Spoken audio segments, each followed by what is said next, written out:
Hey, everybody, welcome back to the Dave Kittle Show. This is Dave Kittle, and we have Tony Maritato back on the show for part two. Tony, how you doing? Awesome, Dave. Thanks for having me back. Well, and like I mentioned a little bit earlier, like you're in a unique situation. You had the two locations in Ohio. It was probably maybe a little less stressful, or because it wasn't your full practice, your entire life. It was 1/3 of it per se, but it was several states away that you were selling that practice. So, let's talk a little bit more, because now you're doing a lot more stuff online. You're helping physical therapists learn about Medicare documentation and Medicare billing and many other things. You have Facebook groups, you have therapist Facebook groups, you have patient facing Facebook groups. At least there's a total knee replacement Facebook group, and I think a shoulder one. Yeah. And part of why I just wanted to mention it is because the way that you've kind of structured your practices and the businesses allow for you to then do these, or even, test other things out. You get to try other things. You get to see what works. You get to you're kind of like, you like to tinker around with a lot of things. You're very inquisitive, but then you report back on Facebook, and you'll comment and post like what you're doing, and tell us a little bit more about that, because I think that the reason why I want to bring that up is because you're still a practice owner. You still treat some patients. You have two locations. That could just be your full thing. But then you're doing some of this stuff online. And in the pre-interview, you were mentioning like the stuff online where now you're making some income doing that, kind of subsidizes a little bit of the lifestyle that you would only maybe have if you had the two practices. So give the audience, the viewers, if they don't know you, tell them a little bit of the things that you're doing online and kind of how that relates to, your time and your lifestyle with your family, being a practice owner, but then also doing these other online projects and initiatives. Yeah. I've always been kind of, and this is just, I go back to, I can remember being 7 and 8 years old, and like selling stuff in the neighborhood. Not a lemonade stand, but something along those lines. Like, I've always just loved the process of business. I love the idea that I could take something that didn't exist, create it, and trade it for money, and that it would save somebody else either time or headache or hassle or whatever. I shared a story on YouTube just the other day. So my boys wanted to do a lemonade stand, and kids all over the neighborhood do lemonade stands, and they charge 25 cents, 50 cents, and you give them a couple bucks, and they raised, I didn't do anything. They raised almost, I think the final number was like $650 for the lemonade stand. And they got other kids in the school to do it. Collectively, they generated $7,000 one weekend, lemonade stand, $7,000 that was donated to a cause that we were raising money for a group of children in Africa. And so I look at that like, that is so exciting to me that I could take my boys and I could teach them those lessons and be like, look, those guys aren't going to make money because they're in a cul-de-sac and no traffic. Like, put your lemonade stand here. More traffic, but there's a spot for cars to pull over so that they're not blocking other cars. And this is where the golf carts are coming, so you can sell to the cars and the golf carts. And like, we did all of these little strategic things that helped them raise a ridiculous amount of money. And that's the way I look at life. It's like, what do I want to do? What do I want to learn? How can I get paid to learn this stuff? But, what's interesting to me? And so I didn't go into therapy because I wanted to be a therapist initially. I like therapy. I thought therapy was cool. So I started a business and hired therapists. And then the only reason why I went to become a licensed physical therapist was because my wife said, you won't be able to hire therapists because they won't trust you. This was back in the early 2000s. If you're not a therapist, they're going to think you're a business owner and you're greedy and, all this stuff. And I was like, okay, well, I love therapy anyway. I love physiology. I was a strength coach. I had a kinesiology degree. So I'm always just looking at what I like to do, what I enjoy. It happens to be things that I can monetize. So you specifically and I talked about a website that was a directory for, patients to find therapists back years ago when we first met. And those ideas recycle. And now I've got the Medicare Home Therapy directory, MedicareHomeTherapy.com. I think it's generated like $10,000 this year in income. And I'm a paying member, by the way. It's a side project, but you understand, you look at what Luna has done with their directory, you look at Yelp, you look at these other directories, that in and of itself could be a multi-million-dollar a year when you look at the traffic it can generate, the paid ad revenue it can generate, the referrals it could generate. But more important than that is it will be putting you guys at the top above Yelp, above everybody else in organic search, And so I'm like, okay, what's the problem I want to solve? Therapists who are mobile therapists are having a hard time getting referrals. Okay, how can I solve that problem? What are the options out there? And it doesn't have to be technology, but that's where you're right. I like to tinker. I like to figure stuff out. Again, none of this is going to materially change in my life. And when you hear people that have made millions, they're the same people that are like, that first $100, that first $1,000. You look at Gary Vee doing the garage sale thing, So like I share those experiences because I do think there aren't enough people who share that. And it's important that people see, look, I shared a $112 ClickBank check. It was my first check ever from ClickBank. Like that doesn't change anything for me. But now I'm starting to understand how ClickBank works. So we have a 7,000 plus member knee replacement support group. That's an asset. It's not monetized, but that's an asset that if I needed to or wanted to flip the switch, I could put out a digital course for total knee replacement. And I guarantee I could start making a couple thousand a month just because I have that community. The shoulder rotator cuff repair support group, same thing. My YouTube channel is the same thing. And what I'm finding is that it's helping me understand these different platforms. So what I'm understanding is like YouTube. When I put something on YouTube, YouTube is pushing that content in front of the person that YouTube thinks should see that content, right? So I can put the most random, obscure headline and YouTube will push that out. But if I tried to use that strategy on Google for organic search, it'll never rank because Google only relies on what people are typing into the bar. And so if people aren't, if you don't know, there you go. If you don't know what you don't know, you're never going to search for it. But when you go to YouTube, YouTube is going to kick out information to you. Facebook will put my posts in front of the feed because, it's constantly kicking out. So now for the first time, 20 years in, I'm like, oh, I get it. Now I know why my physical therapy website went 20 years with no traffic. And now we're hitting, 35, 40,000 page views and scaling.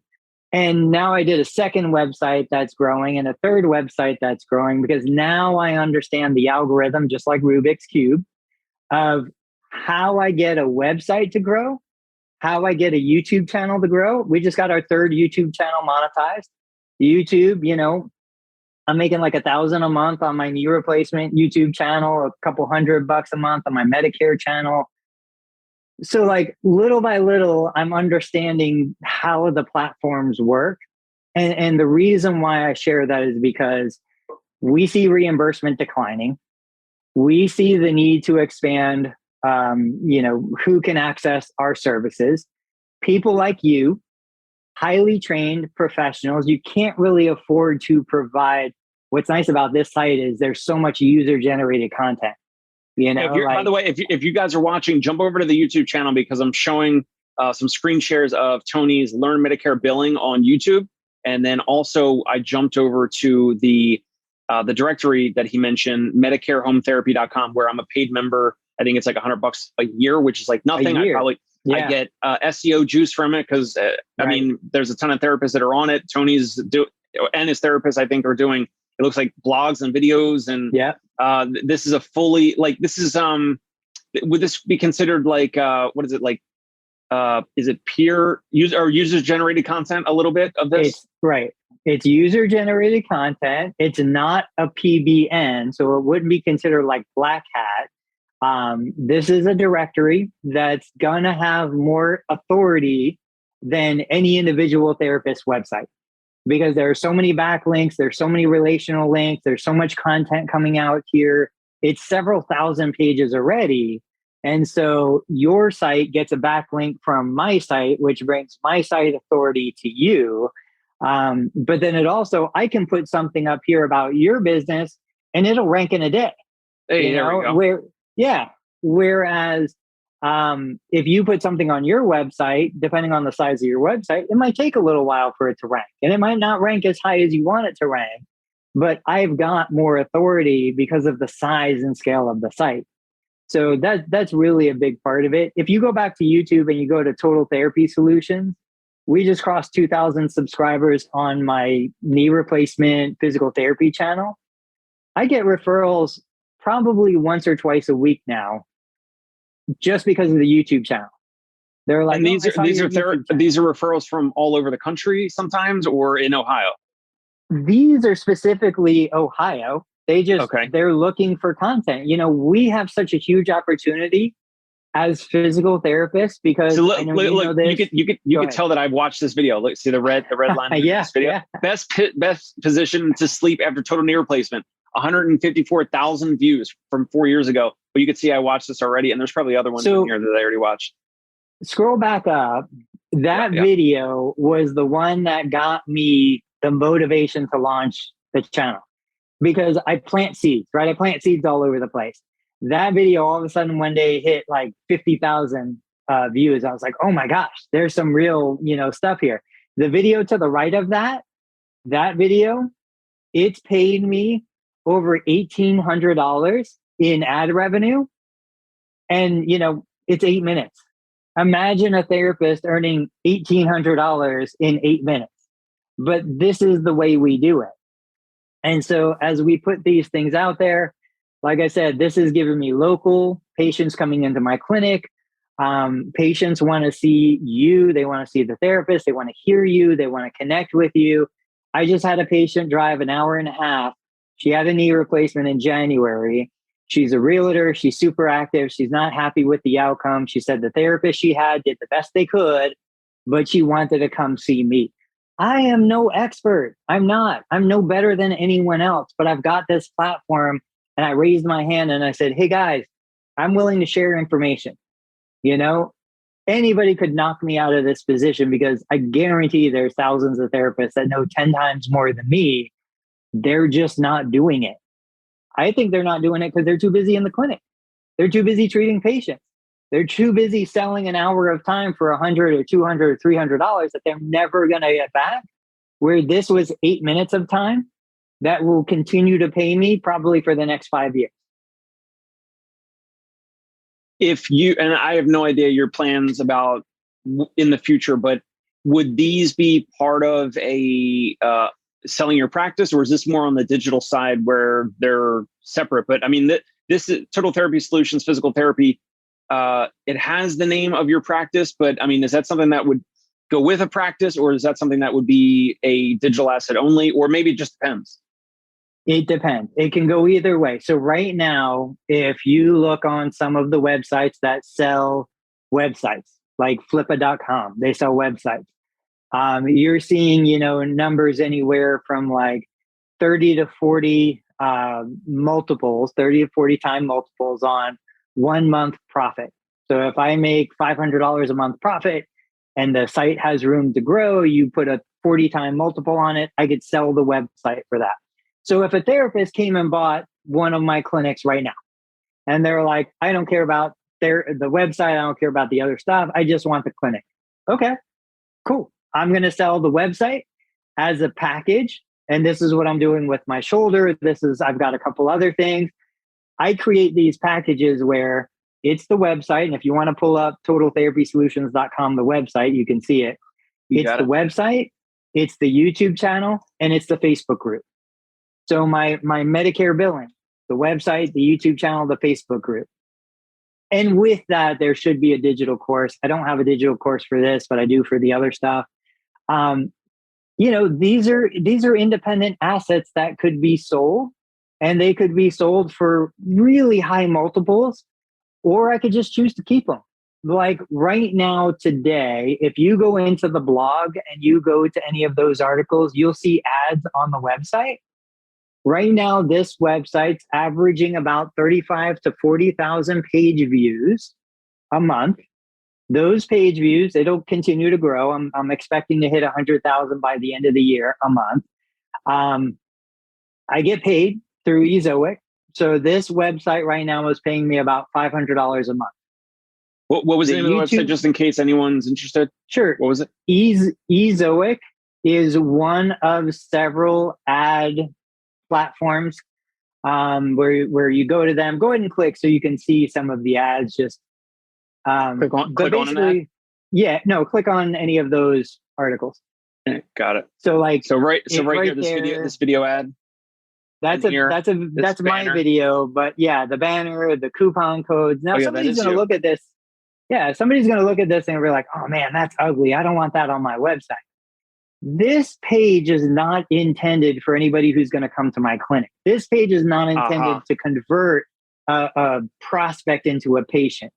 This page is solely intended for anywhere in the world who wants to know about pickleball and shoulder pain to come find information. And since that person's not going to pay me directly, they're never going to be a client, they're never going to be a patient, the ad revenue is what's going to pay for me to create this page.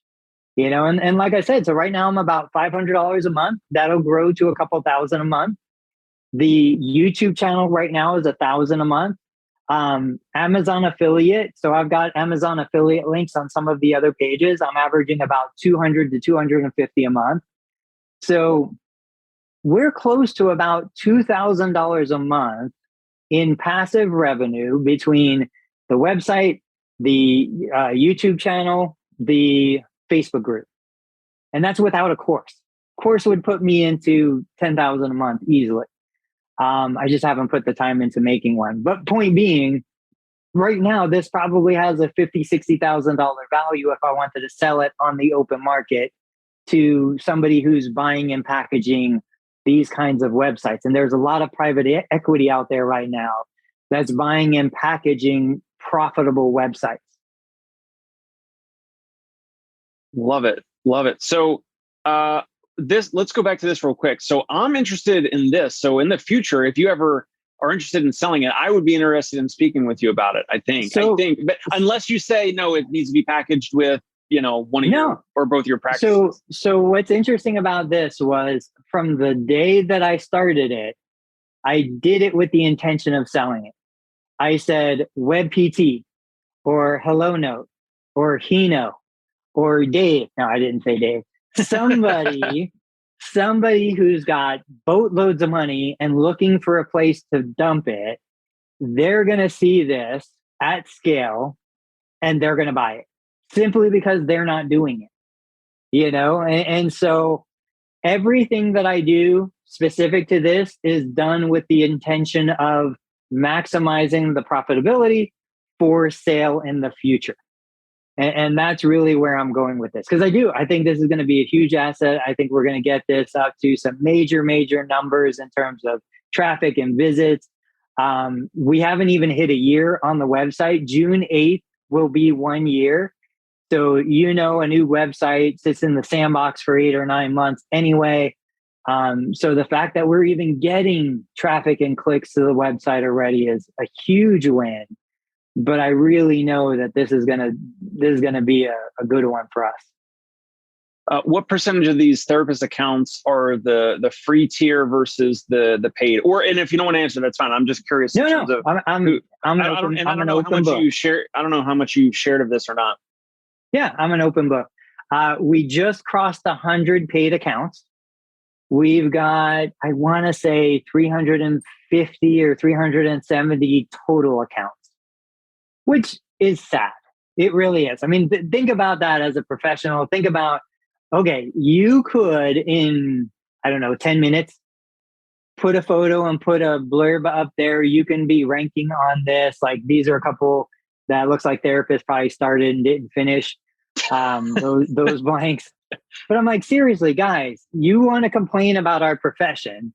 You want to complain about not being respected as a therapist. But I've got a resource that can be 100% free. How is this not flooded with thousands and thousands of listings? I don't know, but um, I'm just going to keep pushing. I'm going to keep trying to convince people to put at least a free listing out here, because we have power in numbers. If I could put 1,000 people on this, that increases my domain authority, that increases my exposure, and it increases the exposure for everybody. What's the difference between this, where the user is voluntarily making an account, versus like our physical therapy names are on Luna because they just scrape like a physical therapy and like an MPI list, and the same thing with like ZocDoc. Like you and I probably have our names on ZocDoc and we do somewhere. Yeah. So how does that help with? I mean, I know why they do it, but in terms of like domain authority versus like speed and time and building like some critical mass. Have you heard the therapist freaking out about Luna doing that? Yeah, and I'm like, it's been around forever, so yeah. So that's the thing. It's a conscious decision on my part. I absolutely have the capability of scraping MPIs and all that kind of stuff and just creating 200,000 listings on here. But I understand our audience. Our audience is the therapist, and we are so fearful and fragile as a community that I know it's probably going to give me more problem than help. So I would genuinely rather attract therapists who are at least willing to put a tiny bit of effort in there to create their own profile than to just go out there and scrape a whole bunch of names and put it out there. I've been testing other things and doing other things, but I'd rather have 1,000 committed individuals than 300,000 that are going to get mad because they think that I stole their information, even though it's publicly available everywhere. Right. Is that what ZocDoc and Luna and they all do? They use like an MPI list and the MPI, like, because every MPI number is also public on Google, and that could be Googled. That's where they get it. There is a guy, I just listened to an interview. He owns one of the many MPI lists. Now, not the official MPI registry, but he's making like 10,000 or 12,000 a month. He just scrapes all the MPI numbers, drops it in there, and then puts paid ads behind it. It's all auto-populated. There's no original content. And he's making a killing just with paid ads. But yeah, that's what they're doing. I talked to the Luna, one of the founders. We talked. That was a great interview, by the way. I listened to that one. That was awesome. There's a lot more that I'll be sharing about that, but we talked off camera, and I was like, hey, I know this is silly, but I know this is a concern for therapists. We didn't have time to bring it out publicly, but she was genuinely shocked, like most of us would be, that anybody would even like have a problem with it. But I think it's somebody who doesn't understand how this all works. Yeah, I think the people that have a problem with it are the newer therapists that are trying to do like a side hustle or start their first practice, but then they see their name elsewhere, but they don't want to be associated with that because they want to do their own thing. So I could see, I'm assuming that those are the types that are irritated with it. If a practice owner is watching, they're probably thinking, Tony, how do you have time to do Medicare HomeTherapy.com listing? Building out this blog that's kind of like for monetizing for page views and affiliate links, and then also like just a ton of videos that I guess are most patient facing, but growing a channel, like it is no small feat to get 20,000 subscribers. I mean, congratulations. I remember when you had like 5,000, I was like, whoa, and then like 10,000, like whoa. I'm like, it's incredible. So is it something that do you schedule your day? Do you block out time? I know you spend a lot of time with your kids with like baseball and fishing. I'm assuming you have time, of course, with your wife. So like, how do you have time to do all this stuff? And then you run and manage 2 practices, you treat patients, you're doing all this digital stuff, plus time with family and wife. Are you still a runner? I know before you used to run, right? Yeah, a little bit, on and off, but yeah, definitely. Okay, you say a little bit. So like my sister-in-law, right? I've never run like a competitive race more than a 5K. We all same. So they've been running a Army 10 miler in Washington DC every year. I'm 47. They're anywhere between like 45 and 57. my in-laws, and they're running 10 miles at 7 and 8 minute paces, right? Like crazy times. So relative to them, I'm like, I just ran 4.5 miles before we got on the call. I had like a 10 minute pace. On a good day, I can hit 9 minutes. It's all about kind of the tolerance that you build, the capacity that you build, and your workflow. Now, I don't schedule anything. I'm horrible with schedules. I never follow a schedule. But like this, like we jumped on, we're creating an hour of content. It's fun. We're having a good time. Back the original interview, I had to like schedule it and make sure the house was quiet and like do all of these things. And it was 3 hours to get 40 minutes of content. Now I've got my camera set up 24/7. I've got my lights set up. I've got my mic set up. Anytime I want to hit record, I just hit record and talk. I don't do any post-production editing. If somebody, doesn't like the video, what's easy for us in this profession is people just want the information. Like I've had videos where I just turn on a mic and I just talk to my patient, and that's content. And so when I get an idea, I just document. So back to Gary V, don't document, don't create. I'm not trying to create like cuts and jump cuts and music overlays and all these different things. I'm like, hey, this is a cool idea. I want to share it with the community. If they're interested, they'll watch. If they're not, they'll flip over to something else. So I've been really pushing hard on my Learn Medicare Billing website because I want to compete with WebPT. I want to compete with some of the big EMR sites. So you can just type in learnmedicarebilling.com. I'm at about 78 public articles, like public posts. Must spell it wrong. Did you spell it wrong? Okay. Medical billing. Excuse me. Yeah, Medicare. Got it. Sorry. There we go. And great, so today, great headshot. Nice. Yeah, thank you. I have not seen this website. Blog. Click on blog, and it'll. So this morning, I was in the clinic. Now people are going to criticize from this. I don't care. I did about 10 patient visits between 8 a.m. and noon at different times between the patient visits. I jump on the computer. I document a couple of things. I create a couple, 2 or 3 like sentences or a paragraph for one of my posts. I would hit record on my phone and I would record a patient doing something that I upload to YouTube right then and there. So we're all anybody who's treating patients is document. The difference is you're documenting in a medical record that's never going to be seen again by anyone and has no value beyond what it is that you're doing right there. What I'm doing is I'm taking the information, but then I'm also getting it out to other people who should have access to it, and I've done it enough. I've done it frequently enough. I'm not hung up on typos. I'm not hung up on spelling errors. I'll go back. If I find an article that's gaining some traction, I'll go back and edit it and I'll go back and fix it. But, I started as a fine artist. Like I was supposed to go to art school, not PT school. My family, they're all professional musicians. I went to a magnet high school that was visual and performing arts. Like there was nothing in my background that was going to be science. But now that I'm in this world, this is my creative outlet. And so as I create this stuff, I put it out there. If something sticks, if something gains traction, I put more time into it. And I let the community make the decision on where I spend my time. I drop a lot of balls and I make a lot of mistakes, and that's okay. It's just kind of part of it. Like you can see the formatting on that's kind of messed up. There's that's too close. But that's something I'll go back and fix. But overall, it looks smooth. But it's better to be have it done and not necessarily perfect in this case. Yeah, 100%.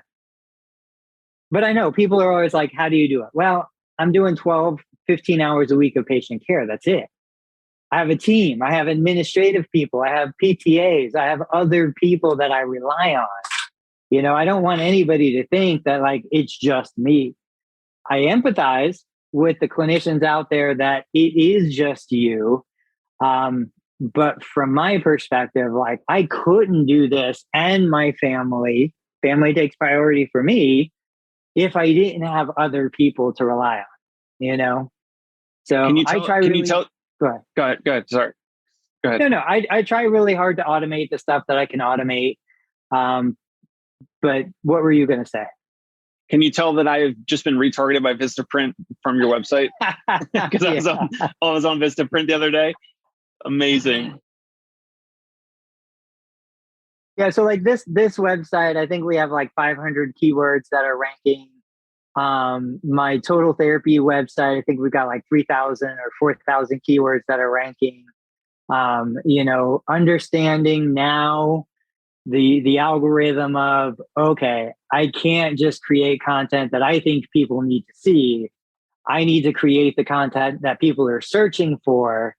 And then maybe I can put some of the stuff that they don't already know in that content.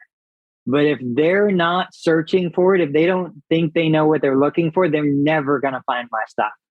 So now I really do think I could take a website from nothing to 10, 20,000 page views a month pretty quickly.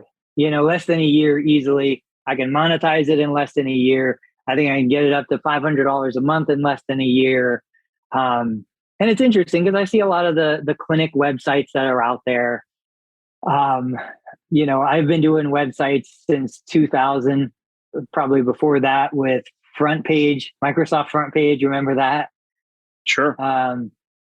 You learn a lot of hard lessons during that time, and I've got Google Analytics and I've got Google Search Console on all of it. And I understand how to use that information to direct the content that I'm creating. Have you ever thought of like long term, like you're still pretty young, so you have probably another, I don't know, 10, 15, 20, 30 years of doing all this. Like, do you look to have one of these projects really take off and then maybe double down on that and spend more of your time doing that in terms of the online stuff, or continue to, plant digital seeds and kind of see what grows? Or what do you think? I do.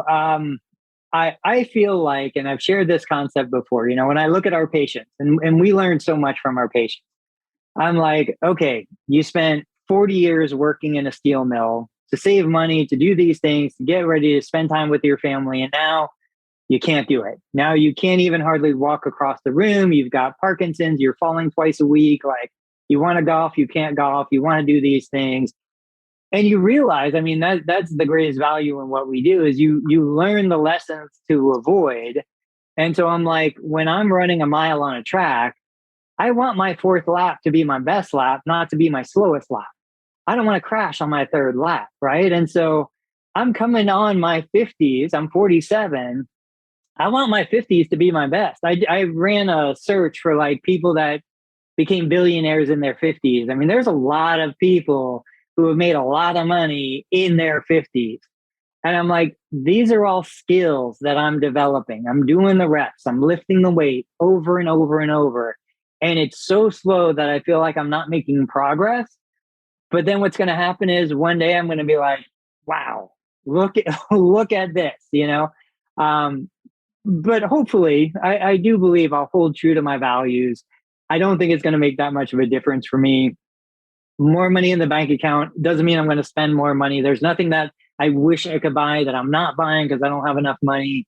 So yeah, like I want to hit $1 million website, not because I want $1 million, but because that's satisfying to me. And to know that I put in the time and the work to do it and to see other people. I've told you this, but you probably forgot. When I started my practice, I had a number in my head. I was like, what do I need to earn to be considered successful? And in my mind, in early 2000, it was around $350,000. I said, I want take home 350 because I think a surgeon will take home 350 and I'm as smart as a surgeon.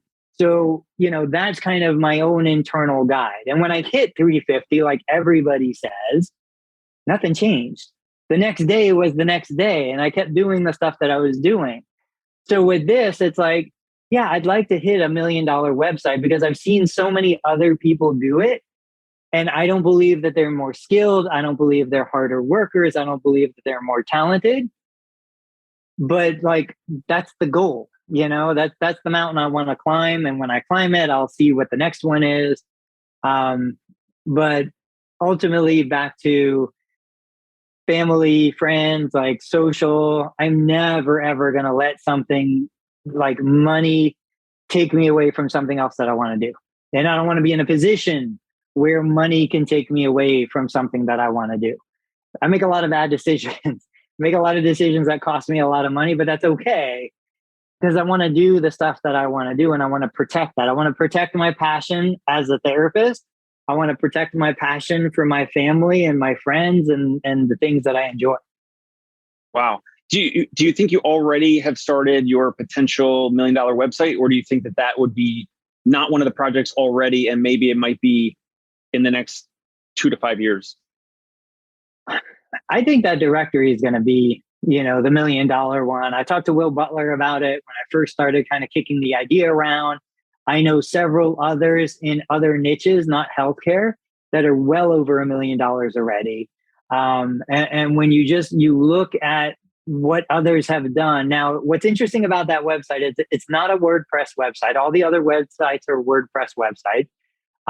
It's a website that's hosted on a platform. And so, if anybody wants to do like, I've had people talk to me about doing something like this for like golf specific or dry needling or, lymphedema. Like lymphedema would be a huge one. Education can like, how crazy is it that PT, DPT students aren't choosing their clinical instructors in this day and age? Right. I bring students on virtually with me and I will talk nonstop for 4 or 5 hours. We're on Zoom and I'm just trying to expose them to all these different concepts and ideas that they're never going to get. But to think that they could be with me in Ohio, they could see what you're doing in Brooklyn, they could go to somebody in Texas and in California, like all in one day. I mean, the fact that PT programs are not doing that already is just astonishing to me, And so I lost track, but yeah, I think this will probably be really that one that'll kind of put me over the top. I still love teaching. I love coaching. I don't do coaching for therapists, but I love teaching and sharing information on a broad scale. I don't like one-on-one. I don't like it with my patients and I don't like it with other therapists, but on a broad scale, I love inspiring new ideas and just being like, hey, check this out, take this and run with it because I'm not going to do anything with it. And I think I could have the best impact on the profession, not by being a good therapist and not by teaching clinical stuff, but by exposing clinicians to these kinds of things. Because if they're not treating for money, they have money coming in somewhere else, they can treat for passion. And that allows them the freedom to do what they really believe is best. As we talk more, I just have more and more thoughts and questions. But like the Medicare HomeTherapy.com is basically like those therapists are creating a profile because they want potential referrals, right? So right. It's basically like Angie's List or Thumbtack, and Thumbtack is valued at like over $1 billion. Yeah, NerdWallet went public. They had an IPO.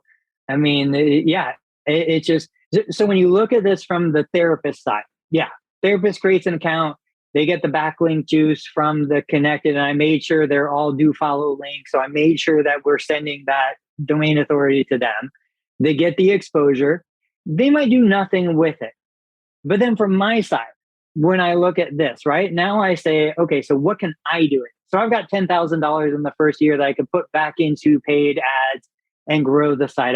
I've done some Google work with that and we've gotten really great returns on that. But I could also then, like I love the guys at Rangemaster, the pulley system, right? They send me some devices. I do unboxings. I put it on YouTube. We have a great relationship. They want to connect with therapists. Well, at least right now, I've got an email list of 350 or so therapists that I could put their information in front of. Well, there's value in that. When you look at when you look at the amounts that they're paying for exposure, like as I monetize these different avenues, there's a Medicare home therapy YouTube channel that's going to be growing. We do interviews with therapists that are there to try and get the information on YouTube so that local patients can find them. As more money comes in, more money gets invested, the site grows, everybody does better. And it just, it continues to flow. I love the idea of taking a patient visit. A lot of therapists I work with treat Medicare and Medicaid beneficiaries. You can't make money treating at a Medicaid reimbursement rate. But one of the things I shared probably over a year ago now was, look, okay, so I'm going to get $80, $70 for an hour session with an individual who has Medicaid. If I document that, if I record that, I could sell that information to students. Maybe it's a unique case involving a total knee replacement in my case that I think students should see. Real therapist, real patient, real interaction. How do I answer these questions? And you might answer those questions completely different. Let the student see that. So it's like, well, if I sold access to DPT, PTA, OT, OTA students, $10. $10, you get to watch me doing an hour evaluation. And I do a summary wrap up after that. I explain why I did what I did. If I sell $10 admissions a month to the same session, it's an extra $100. Now in a year, that 1 hour generated $1,200 for me, but helped, 120 other students see what's going on in the clinic that they otherwise wouldn't have been able to see. And I take components of that same session and put it on YouTube, and YouTube monetizes that and pays me ad revenue. And I take a component of that and put it into a digital course on the Udemy platform. And that therapist comes back because they know, like, and trust you, so they might upgrade and buy other services and courses and things you offer. There's so many ways for us to take the value that we create in a 1 hour session and monetize it in a way that helps countless more people, and that's really where I feel like the true tragedy is. Like, everybody was up in arms because United Healthcare made this announcement about the artificial intelligence physical therapy and the app that they were doing, and physical therapy is a protected term and all this kind of stuff. I don't care. I don't care about that turf war. Call it whatever you want to call it. Protect whatever you want to protect. None of that stuff matters to me. None of that helps my patient improve. I want to put the time and energy into a fight that helps my patient get better. And the best way to do that is for me to get better. Best way to do that is for me to monetize the stuff that I'm already doing. And so that's where you spend your time. That's where I spend my time. I mean, if we didn't, we'd all be doing the stuff we were doing 20 years ago, which that's failing today. Right. You've been extremely generous with your time, Tony. Let me let you off the call here. Absolutely. Thank you so much. If a practice owner, physical therapist is watching, hopefully, guys, check out the YouTube, because I just did a whole bunch of screen shares with a bunch of Tony's projects, his businesses, his assets, things that he's building in public and in plain sight, which is amazing. Plus on Facebook, you can probably connect with him there because he posts really interesting thoughts and comments and posts about what he's building, and also kind of like things in the news and just everything. It's incredible. So if someone's watching, listening, Tony, what's a good place for someone to reach out and connect with you further? Facebook is the best place. Just look up Anthony Maritato on Facebook. You can also go to the website, learnmedicarebilling.com. But those would be my two main resources for you. And just jump into the groups. We have a bunch of groups, lots of free content. We just want to help people. Excellent. We'd love to have you back and talk more about the digital side. And then maybe it also gives practice owners ideas of like other things they can do with the next chapter of their life. Like if they're not ready to retire, hey, here's some things you can do to monetize your knowledge and your wisdom and your brain, but you could do it remotely and you don't have to physically and manually treat patients. So it's another avenue for practice owners potentially. 100%. I mean, think of all the value our profession loses every single year in the form of therapists who are fed up and quit or retire and never take the experiences out of their head and put it into a way that other younger therapists can gain from. We'll leave it right there. Definitely going to have you back. Thank you so much, It's Tony. Dave Kittle. Are you Thanks, a healthcare business owner or physical therapy practice owner who is looking to figure out your succession plan or exit strategy? We might be able to help. And in fact, we may be interested in acquiring your practice. If you're interested, you can reach out to me. Shoot me an email at dave@conciergepainrelief.com. That's DAVE at CONCIERGE painrelief.com. Or you can call me at any time, 646-781-8884.